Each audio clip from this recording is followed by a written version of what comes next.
깊고도 넓도다 특세 특밤에 오신 우리 성도님들을 사랑하고 축복합니다.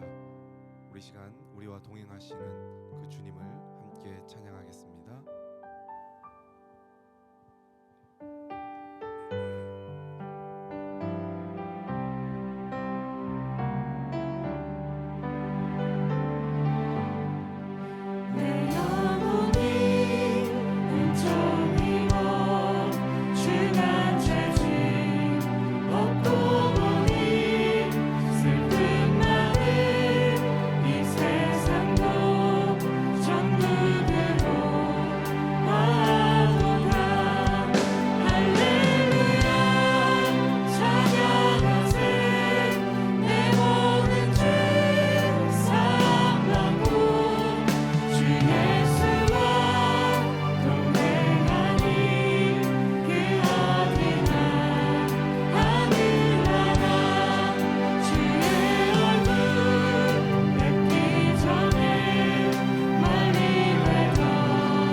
알파와 오메가요, 처음과 마지막이신 하나님 찬양합니다. 크신 하나님의 은혜로 2020년 한 해를 잘 마무리하게 하심을 감사드립니다. 시간의 창조주이시며 역사의 주관자이신 영원하신 하나님을 찬양드립니다. 한 해의 마지막과 새로운 한 해의 시작을 위해 주님 앞에 나와 기도합니다. 고개 숙인 주의 백성들을 위로하여 주시며 생명의 말씀으로 깨우쳐 주셔서 악한 시대 속에서 능히 이길 수 있게 하여 주시옵소서. 2020년 올 한 해는 우리의 삶이 일상에서 멀어지게 하는 코로나19 때문에 인류가 고통을 당하고 있습니다. 코로나19도 문제지만 은밀히 짓는 죄, 분노의 영, 저주의 말도 만연하고 있습니다. 하나님의 뜻대로 살지 못하는 우리의 죄를 용서하여 주시고 진노 중에도 긍휼을 베풀어 주시기를 원합니다. 저희들의 교만과 오만을 참회하고 회개하오니 이 고난의 터널 속에서 벗어나게 도와주시옵소서. 깊고도 넓도다라는 주제로 특사와 특밤을 이어가고 있습니다. 코로나19라는 팬데믹의 위기의 시대와 절망의 환경 속에서 하나님 앞에 기도함으로 복을 얻고 종기자가 된 야베스처럼 우리 주님 앞에 선한 뜻과 마음으로 부르짖음에 응답받게 하옵소서. 오늘 이 시간 예양의 다음 세대에 속한 많은 어린 생명들이 기도의 제단에 참여하고 함께 하심을 감사드립니다. 우리의 다음 세대들이 하나님을 인격적으로 만날 수 있게 하시고 진정한 예배자로 서게 하옵소서. 다니엘처럼 뜻을 정하여 삶을 살아가게 하시고 여호와 하나님을 경외하는 믿음을 소유하게 하옵소서. 그리하여 요셉처럼 하나님 나라를 꿈꾸는 자가 되어 비전의 사람이 되게 하옵소서. 또한 각 가정마다 믿음의 명문 가문을 이루게 하시고 그 중심에 우리의 다음 세대가 자리하게 하옵소서. 우리 예양의 모두가 한 마음 한 뜻이기를 허락하여 주옵소서. 사랑하는 주님, 우리의 믿음을 깊고도 넓혀 주옵소서. 2020년 우리는 온라인 예배라는 한 번도 가보지 못했던 길을 걸어왔습니다. 대면에 익숙했던 우리는 대면 예배와 교제를 제한받고 금지 당했습니다. 이런 환경과 문제에 종속되어 아니라고 제한된 편견으로 살아가지 않게 하옵소서. 우리의 믿음의 눈을 높여 강대한 주님을 바라보게 하옵소서. 예양의 가족들의 가정과 일터를 깊고도 넓혀 주시옵소서. 말씀이 넘쳐 흘러가는 예양의 가족들의 일터와 가정이 하나님 앞에 아름다운 헌신의 열매들로 가득 차게 하여 주시옵소서. 그리하여 2021년에는 말씀으로 축복이 넘쳐나서 그 축복을 믿지 않는 세상에 흘려보내는 예양의 가족들이 되게 하옵소서. 또한 우리의 사역을 깊고도 넓혀 주시옵소서. 2020년에는 코로나19로 인하여 많은 것들을 하지 못했습니다. 알파와 인카운터 예담동산뿐 아니라 다음 세대의 여름 겨울 이야기, 전도축제 등 많은 것들이 제한되었습니다. 2021년에는 더 깊고도 넓은 비전을 품고 달려갈 수 있기를 원하옵니다. 예양의 가족들에게 새로운 열정과 헌신을 허락하여 주옵소서. 백성훈 담임 목사님에게 영육 간의 강건함을 더하여 주시고 말씀을 선포할 때 성령의 능력이 나타나게 하옵소서. 교회와 성도들을 위해 기도할 때마다 응답되는 역사가 있게 하옵소서. 부목사님들과 전도사님들께 동일한 은혜를 허락하여 주옵소서. 또한 이를 위하여 함께 기도하는 장로님들, 권사님들, 안수 집사님들, 예양의 모든 성도들을 기억하여 주셔서 그들의 가정과 사업터, 직장에 평안과 은혜가 넘치게 하옵소서. 사랑하는 하나님, 우리의 길을 열어주시고 생명의 말씀이 들려지게 하옵소서. 말씀을 들음으로 우리의 영혼이 회복되게 하옵소서. 육신의 고통으로 어려움이 있는 이들에게 말씀을 통해 속히 치유되는 은혜도 더불어 주시옵소서. 이 시간에도 우리와 동행하시는 주 예수 그리스도의 이름을 받들어 간절히 기도드립니다.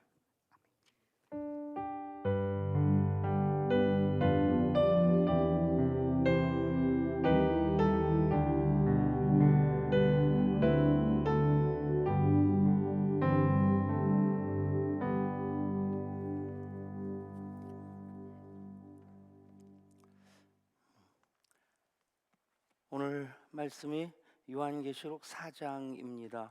요한계시록 4장 1절부터 11절까지 우리 한 절씩 교독합니다. 요한계시록 4장 1절부터 11절까지 한 절씩 교독합니다. 이일 후에 내가 보니 하늘에 열린 문이 있는데 내가 들은 바 처음에 내게 말하던 나팔 소리 같은 그 음성이 이르되 이리로 올라오라. 이후에 마땅히 일어날 일들을 내가 네게 보이리라 하시더라. 내가 곧 성령에 감동되었더니 보라, 하늘에 보좌를 베풀었고 그 보좌 위에 앉으신 이가 있는데 앉으신 이의 모양이 벽옥과 홍보석 같고 또 무지개가 있어 보좌에 둘렀는데 그 모양이 녹보석 같더라.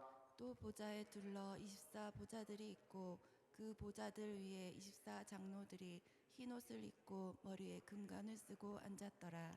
보좌로부터 번개와 음성과 우레소리가 나고 보좌 앞에 켠 등불 7이 있으니 이는 하나님의 7 영이라. 보좌 앞에 수정과 같은 유리 바다가 있고 보좌 가운데와 보좌 주위에 네 생물이 있는데 앞뒤에 눈들이 가득하더라. 그 첫째 생물은 사자 같고 그 둘째 생물은 송아지 같고 그 셋째 생물은 얼굴이 사람 같고 그 넷째 생물은 날아가는 독수리 같은데 네 생물은 각각 6 날개를 가졌고 그 안과 주위에는 눈들이 가득하더라.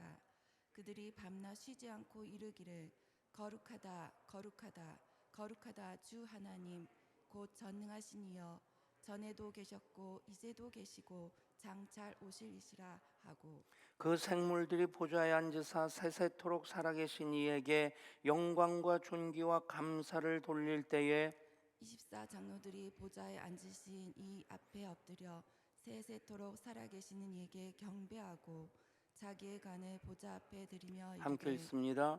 우리 주 하나님이여, 영광과 존귀와 권능을 받으시는 것이 합당하오니 주께서 만물을 지으신지라. 만물이 주의 뜻대로 있었고 또 지으심을 받았나이다 하더라. 아멘. 우리 모두는 예배로 초청을 받은 이들입니다. 하늘의 예배로 초청받은 이 시간, 우리의 예배가 하늘에 소통되어지고 또 하늘로 흠향되어지고 또 우리가 예배할 때 하늘이 열려서 하나님 보좌의 영광을 바라보는 이 시간 예배가 될 수 있기를 소원합니다. 하늘 예배, 천상 예배라고 할 수 있겠고, 그렇게 얘기한다면 예배하는 우리들이 천상 예배자들이다, 하늘의 예배를 드리는 자들이다 하는 의미도 되겠고, 천상 예배자다, 언제나 예배자다라고 하는 그런 의미도 될 수 있겠다 싶습니다. 요한계시록의 가장 중요한 주제가 바로 예배입니다. 요한계시록을 해석하면서 이 예배의 의미를 놓친다고 한다면 요한계시록을 제대로 하나님 음성으로 듣지 못하는 그런 우를 범할 수 있겠다 싶습니다. 요한계시록 1장 3절에서 읽는 자와 듣는 자와 그 가운데 기록된 말씀을, 기록한 것을 지키는 자는 복이 있다, 그렇게 말씀합니다.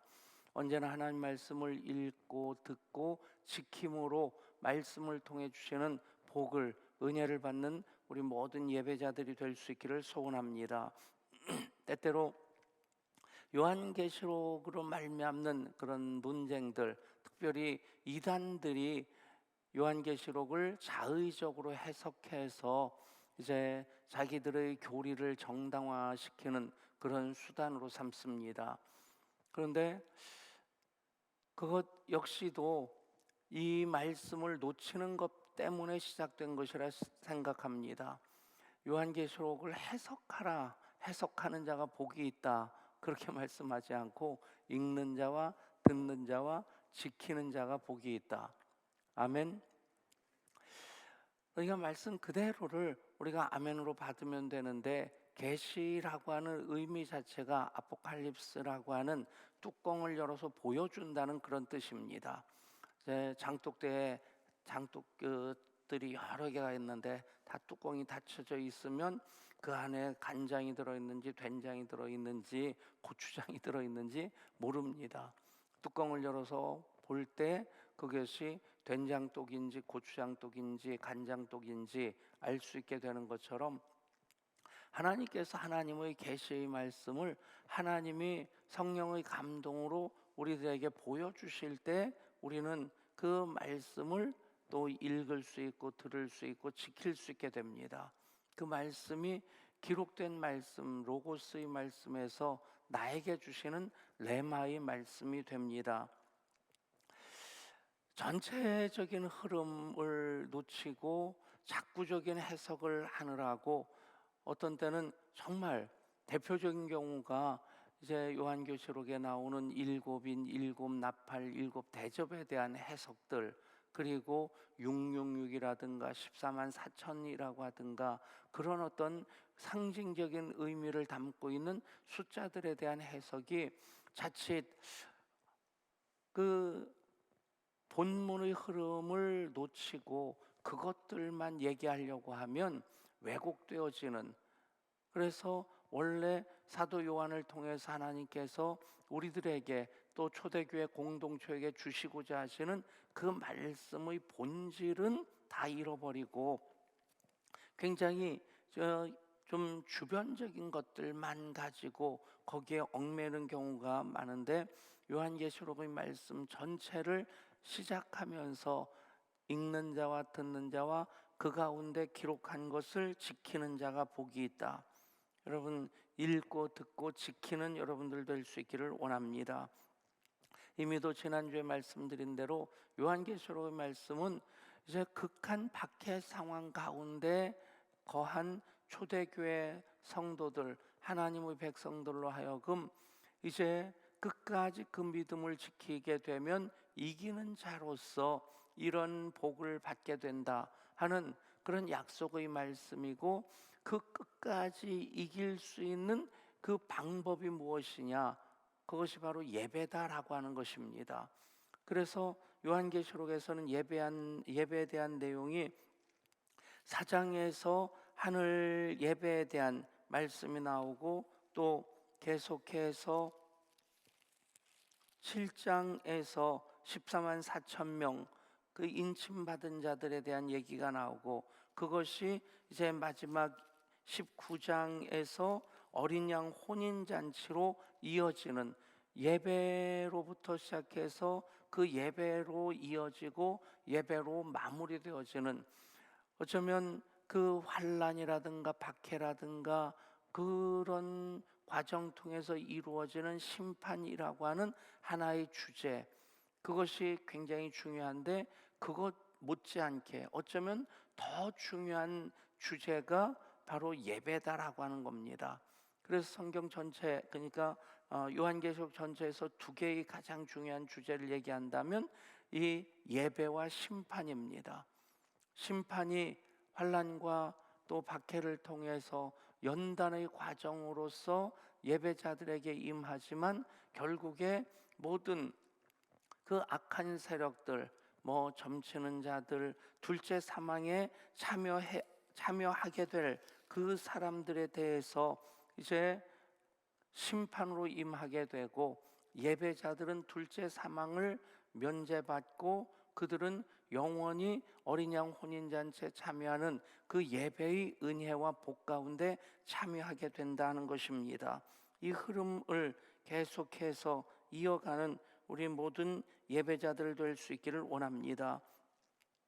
이제 일곱인, 일곱 나팔, 일곱 대접에 대해서는 내일 말씀드릴 것이고, 그리고 또 그 다음이 어린 양 혼인잔치를 통해서 새하늘과 새 땅의 창조로 완성되어지는 하나님의 그 섭리의 마지막 부분까지, 우리가 모레 글피까지 이제 나흘 남았습니다. 오늘까지 나흘 동안 요한계시록 전체를 마무리하면서 하나님 창조로 시작하신 그 구원의 역사가 어떻게 마무리되어지는지, 그 예언의 말씀을 가슴에 담고 손에 붙잡는, 그리고 읽는 자와 듣는 자와 지키는 자로서 복을 받는 우리 모든 예양 가족들 될 수 있기를 소원합니다. 이제 그 예배가 어떤 예배냐, 예배가 무엇이냐 하는 것에 대해서 4장에서 이렇게 말씀합니다. 첫 번째, 예배는 하늘이 열리는 것이다. 1절 말씀, 이후에 내가 보니 하늘에 열린 문이 있는데, 예배는 어떤 사람들의 의식이나 예전이 아니라 하나님께서 하늘을 열어주셔서 그 천상 예배에 동참하는 것이 바로 예배입니다. 우리가 예배하는 장소가 시간이 이곳이라 할지라도 예배할 때 하늘 문이 열리게 되고 우리는 하나님의 영광의 보좌를 바라보게 됩니다. 그 예배는 또 성령의 감동으로 되어지는 것이 바로 예배입니다. 2절 내가 곧 성령에 감동되었더니 이제 내 노력이 아니라 성령께서 감동하여 주셔서 그 성령의 인도하심 가운데 우리가 찬양하고 기도하는 것이 말씀 앞에 아멘으로 서는 것이 바로 예배입니다. 성경도 성경의 감동으로 기록되어지고 예배도 성령의 감동으로 성령 안에서 성령의 인도하심을 따라 성령님의 그 역사하심에 참여하는 것이 바로 예배다라고 하는 것입니다. 그리고 또 그 예배는 하나님의 임재를 경험하는 것입니다. 예배 하늘이 열리는 것이고 예배는 성령의 감동이고 예배는 하나님 임재의 경험입니다. 예배를 드리고 나서 아무런 변화가 없다? 그러면 그 예배를 예배라고 할 수 있을까? 사실 그런 예배자들을 일컬어서 하는 말들이 벤치 워머라는 말을 씁니다. 앉았던 자리만 엉덩이로서 따뜻하게 데펴놓는 사람들이다. 그냥 앉았던 자리는 따뜻하게 데펴지는데 그 예배로 삶이 변화가 되질 않습니다. 가슴도 뜨거워지지 않고 통에 자복도 없고 그리고 하나님 말씀에 대한 순종도 없고. 여러분, 예배가 하늘이 열리는 것이고 예배가 성령의 감동이고 예배가 하나님의 임재의 경험이라고 한다면 예배 한 번 드리는 것으로 우리는 인생에 있어서 가장 소중한 그 은혜와 복을 받는 것이다라고 하는 그 고백이 예배에 참여할 때도 또 예배를 드릴 때도 예배를 마무리할 때도 우리 가운데 있어야만 합니다. 식사 한 번 맛있게 한 다음에 여러분 얼마나 만족감이 있습니까? 어떤 때는 그냥 아무렇게나 먹다 보면 먹는 것에 대한 감동이 전혀 없습니다. 그냥 살기 위해서 먹는 것인데 그냥 그런 것도 먹기는 먹어야죠. 살기 위해서 예배 드리는 것도 필요합니다. 그런데 그렇게 한 끼 밥 먹고 나면 좀 저는 그렇더라고요. 어떤 때는 좀 기분이 안 좋을 때가 있어요. 꼭 이렇게 먹고 살아야 되나?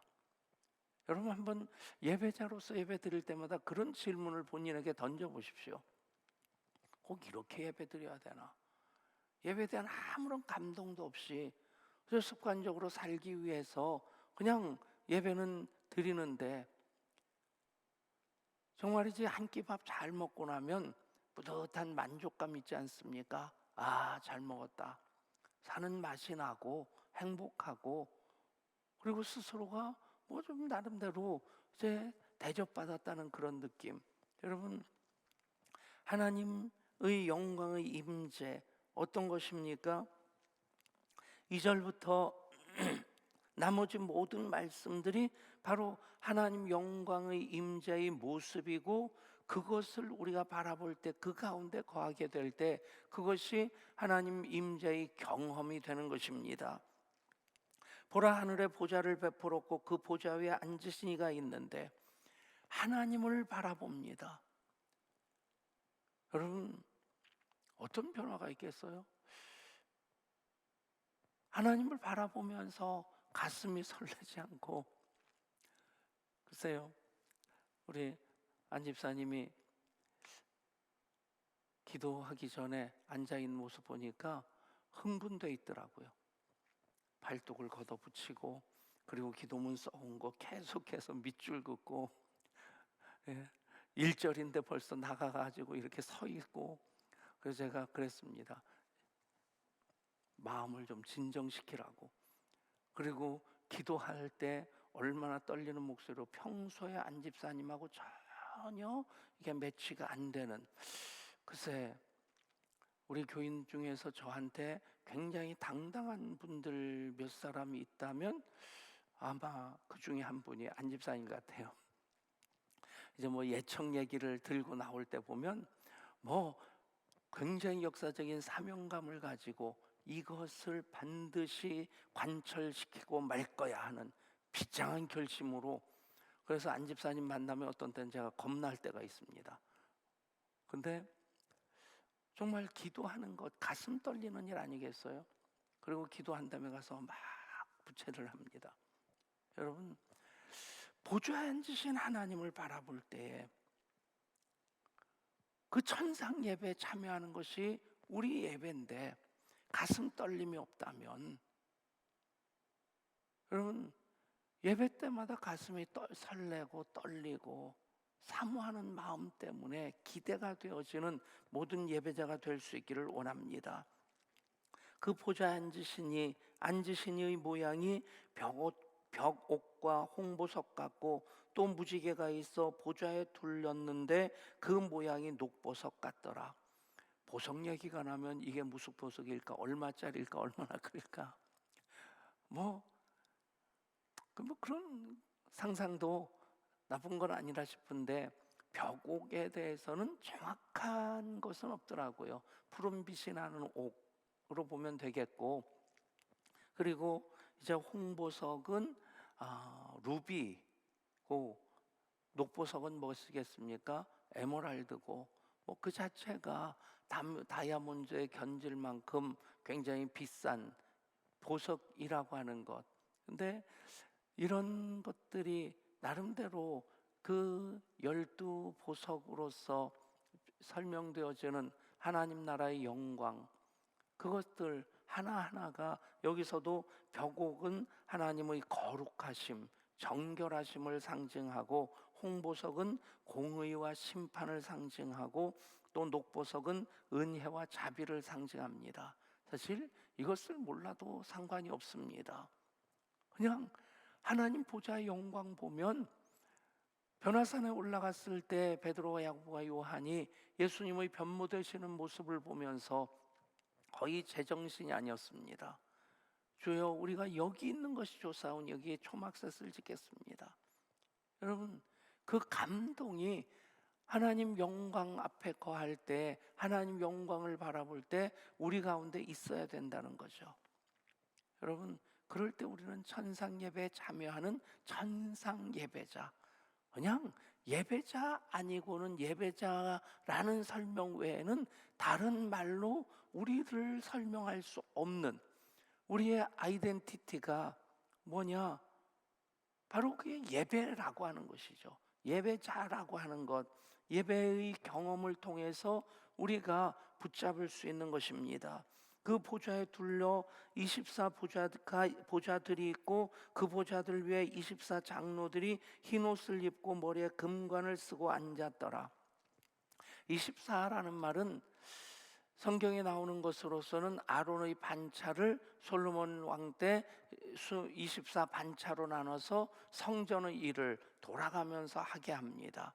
그런 의미로 써서 24반차, 예배의 의무와 사명감을 받은 그런 의미도 24라고 하는 의미에 있지만, 더 중요한 의미로서 본다면 24, 12이라는 숫자가 이제 하늘의 수와 땅의 수를 곱한 숫자입니다.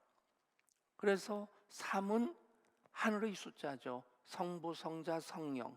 그리고 땅의 숫자는 사방위, 동서남북. 그래서 땅의 숫자가 3입니다.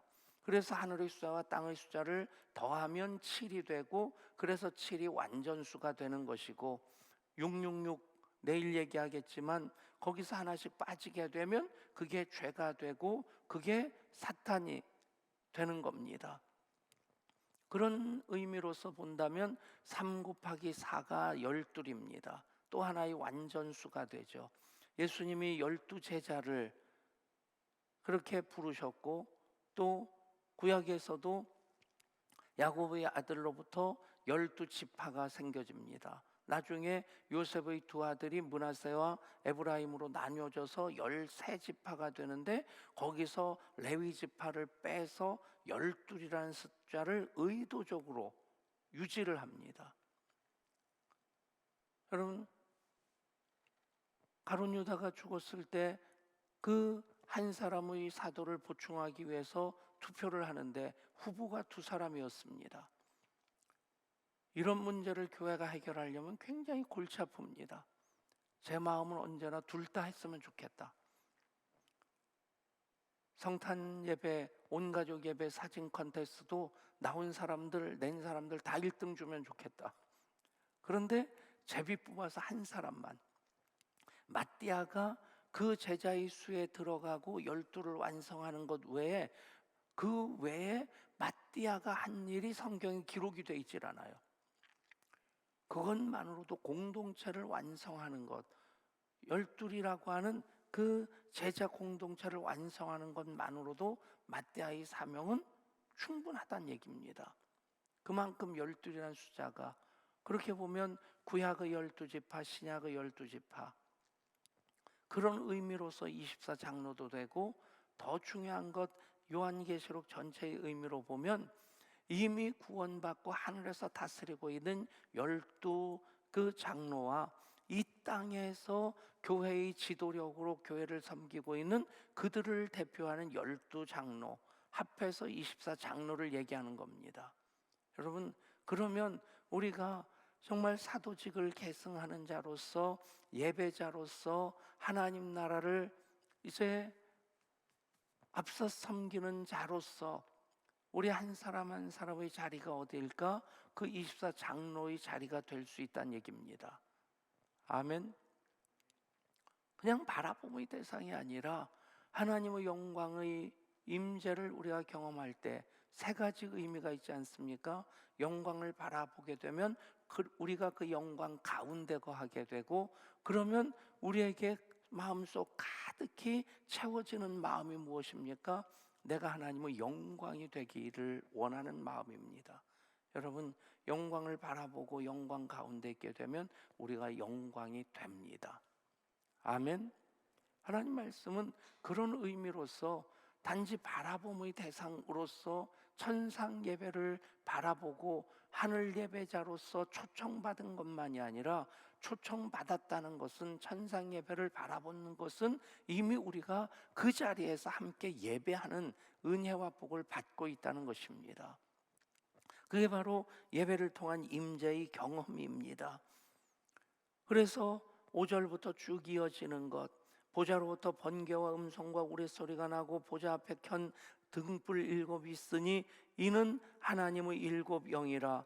보좌 앞에 수정과 같은 유리바다가 있고 보좌 가운데 보좌 주위에 4 생물이 있는데 앞뒤에 눈들이 가득하더라. 그 첫째 생물은 사자 같고 그 둘째 생물은 송아지 같고 그 셋째 생물은 사람의 얼굴이 사람 같고 그 넷째 생물은 날아가는 독수리 같은데 4 생물은 각각 6 날개를 가졌고 그 안과 주위에는 눈들이 가득하더라.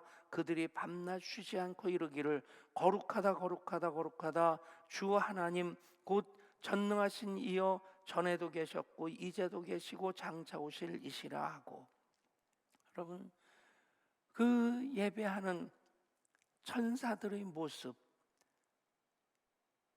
예배를 섬기는, 예배를 예배되게 하는 그 천사들의 모습이 그대로 보여지고 있는데, 에스겔서의 말씀이고 또 이사야서의 말씀입니다. 여기서 사자 같고 송아지 같고 얼굴이 사람 같고 독수리 같다. 사자는 용맹성을 상징하고 송아지는 순종하는 헌신의 모습이고, 또 사람의 얼굴 같고라고 하는 것은 지혜를 뜻하는 것으로 해석을 합니다. 또 날아가는 독수리 같다. 그것이 계속해서 그 제한되지 아니하고 계속해서 그것을 넓혀나가는 그런 의미로서 해석을 합니다. 그 생물이 6 날개를 가지고 얼굴을 가지고 또 발을 가지고 2 날개로 날아다니는 그런 모습으로 이사야서에 나오죠. 바로 그룹 천사를 얘기하는 것입니다. 그들은 그곳에서 하나님을 찬송합니다. 거룩 거룩 거룩 전능하신 주님, 성삼위일체 우리 주로다. 여러분, 천사들이 본분이 하나님의 영광을 찬송하는 것입니다. 어떻게 생겼느냐 하는 모습도 중요하지만 그들이 하는 일이 바로 하나님 영광을 찬송하는 것이고, 그 찬송이 거룩하다 거룩하다 주 하나님 곧 전능하신 이여 전에도 계셨고 이제도 계시고 장차 오실 이시라. 알파와 오메가가 되시는 하나님을 찬양합니다. 그러면서 이제 9절, 10절, 11절 그 생물들이 보좌에 앉으사 세세토록 살아계신 이에게 영광과 존귀와 감사를 돌릴 때에 24 장로들이 그 보좌에 앉으신 이 앞에 엎드려 세세토록 살아계신 이에게 경배하고 자기의 관을 보좌 앞에 드리며 이르되 우리 주 하나님이여 영광과 존귀와 권능을 받으시는 것이 합당하오니 주께서 만물을 지으신지라 만물이 주의 뜻대로 있었고 또 지으심을 받았나이다 하더라. 말씀을 읽는 자와 듣는 자, 지키는 자가 복이 있다. 그것을 다른 말로 얘기하면 그 말씀으로 찬양하는 자가 복이 있다 하는 것으로 해석해도 되지 않겠나. 이 말씀을 읽으면서 떠오르는 찬양, 우리 보좌 앞에 모였네. 그 찬양 가사가 그대로 이 말씀 아닙니까? 그래서 영광과 존귀와 권능을 받으시기에 합당하신 우리 아버지 하나님께, 어린 양에게 찬송과 존귀와 여기까지 하겠습니다. 초등을 높게 잡아서 그것을 돌려드리는 그런 예배자로서 그룹 천사들의 모습, 24 장로들의 모습, 당연히 우리가 하나님의 영광의 임재를 예배를 통해서 경험한다. 바로 그 영광을 소리 높여 우리의 마음과 뜻과 또 힘을 다해서 찬송하는 예배자가 돼야 된다는 것입니다. 여러분, 계시록 쭉 읽어보면 말씀들 가운데 우리가 자주 부르는 그 찬양 가사들 종종 나오는 거 볼 수 있게 될 겁니다. 그만큼 우리가 예배의 영성을 가지고 있기 때문에 그것이 보여진다라고 생각을 할 수도 있겠고, 또 우리가 말씀을 읽으면서 요한계시록 전체적으로 이제 숲도 보고 나무도 봐야 됩니다. 단어 하나의 의미를 해석하는 것도 중요한데, 그런데 그것만 깊이 파고 들어가느라고 전체의 흐름, 숲을 보지 못하게 된다면 굉장히 말씀을 왜곡할 수 있는 이언령 비언령식으로 그저 높이의 가로알이라는 말처럼 그냥 자의적으로 해석할 수 있는 위험에 빠질 수 있는데, 거기까지는 언제나 우리가 선을 그어야 됩니다. 계시의 말씀입니다. 성령의 감동으로 우리들에게 말씀해 주시는 것, 그것을 우리는 읽고 듣고 지키는 자가 되는 그 본분을 다하기 위해서 요한계시록 전체를 우리는 창세기부터 쭉 이어지는 말씀으로서 해석을 해야 되고, 그리고 요한계시록도 그 연장선상에서 가장 중요한 두 가지 주제가 있다라고 하는 것, 예배와 심판이라는 주제입니다. 그것을 통해서 하나님은 구원받은 자로 이기는 자가 되게 하시고, 또 그 심판받을 자들, 그들은 하나님께서 이제 둘째 사망에 거하게 되는 그런 심판의 대상으로 삼으신다. 여러분, 예배하는 자가 이기는 자입니다. 이기는 자는 예배합니다. 그 예배가 14만 4천으로 이어지고, 그리고 어린 양 혼인잔치에 참여하는 것으로 최종적인 하나님의 구원의 완성, 창조의 완성이 이루어지는 그때에 우리는 어린 양 혼인잔치에서 신랑이신 예수님을 신부로 맞이하는, 신부로서 신랑을 맞이하는 교회로서 그렇게 어린 양 혼인잔치에 참여하게 됩니다. 이것이 요한계시록을 통해서 우리들에게 약속하시는 하나님의 말씀입니다.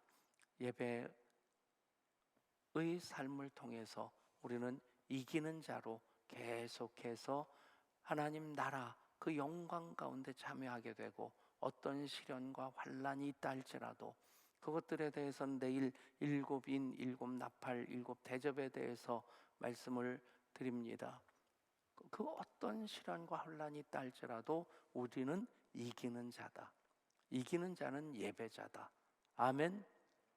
한번 따라 할까요? 나는 천상 예배자입니다.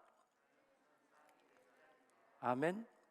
여러분, 예배를 빼놓고는 나를 설명할 수 없다 하는 의미로서도 천상 예배자가 되고, 예배할 때에 하늘 예배에 초청받은 자라고 하는 의미로서도 천상 예배자입니다. 우리 함께 찬양합니다.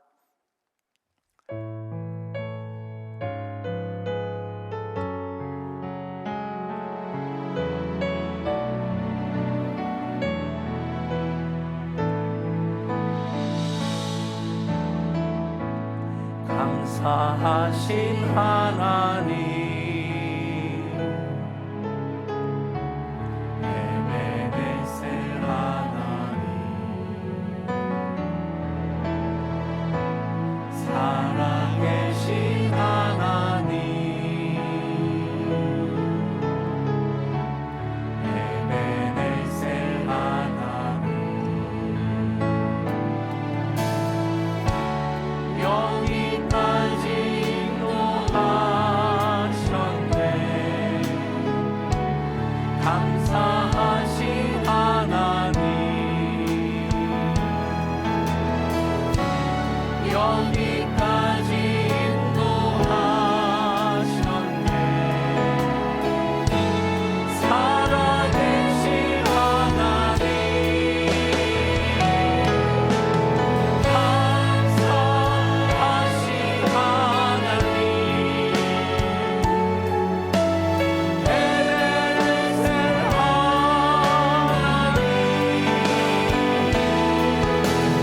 살아계신 하나님, 에베네셀 하나님.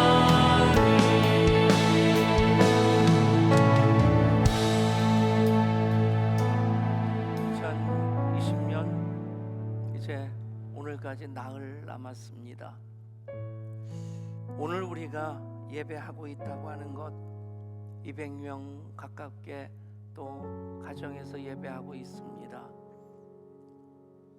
하나님께서 이기게 하셨기 때문에 우리가 또 이 시간 예배하는 것이고, 예배자로 살아왔기에 하나님께서 이기게 하신 것입니다. 이제 우리의 예배는 전에도 계셨고 이제도 계시고 장차 오실 이이신 알파와 오메가이신 하나님, 또 독생자이신 예수님을 예배하는 것입니다.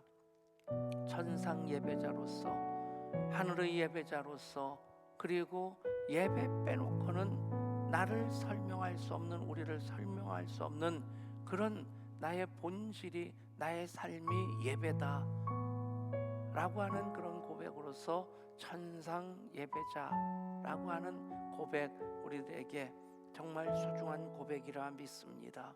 하나님, 예배로 살아오게 하셨습니다. 예배로 하나님 그 영광을 보게 하여 주시고, 영광 가운데 거하게 하여 주시고, 영광이 되게 하여 주옵소서. 하나님, 영광을 위해서 이 시간 간구할 때에 우리의 모든 기도 제목 하나님께서 들으시는 기도, 기억하시는 기도, 응답하시는 기도가 될 줄 믿습니다. 한 해 감사로 마무리하고 또 한 해 하나님 안에서 하나님 이루실 일들을 기대하며 또 열어가는 천상 예배자로서의 우리의 여정이 되게 하여 주옵소서. 치료받고 있는 이들, 대입 전형 과정을 거치는 우리 양의 아들, 딸들 지켜주시고, 그곳에서도 하나님 함께 하심을 경험케 하여 주옵소서. 간절한 마음으로 주의 이름 부르고 합심해서 기도합니다. 주여, 아버지 하나님, 하나님 부르심 앞에 우리가 섰습니다. 하늘 예배로 초청하여 주셔서 우리가 천상 예배가 되었습니다. 또한 정상 예배자로서 예배를 빼놓고는 나를 설명할 수 없는 그런 고백이 우리 가운데 있게 하여 주옵소서. 그래서 예배할 때에 예배로 우리가 올 한 해도 살아왔음에 대한 감사의 고백이, 예배하며 살아갈 때에 전에도 계시고 이제도 계시고 장차 오실 이신 우리 주님 언제나 나의 삶을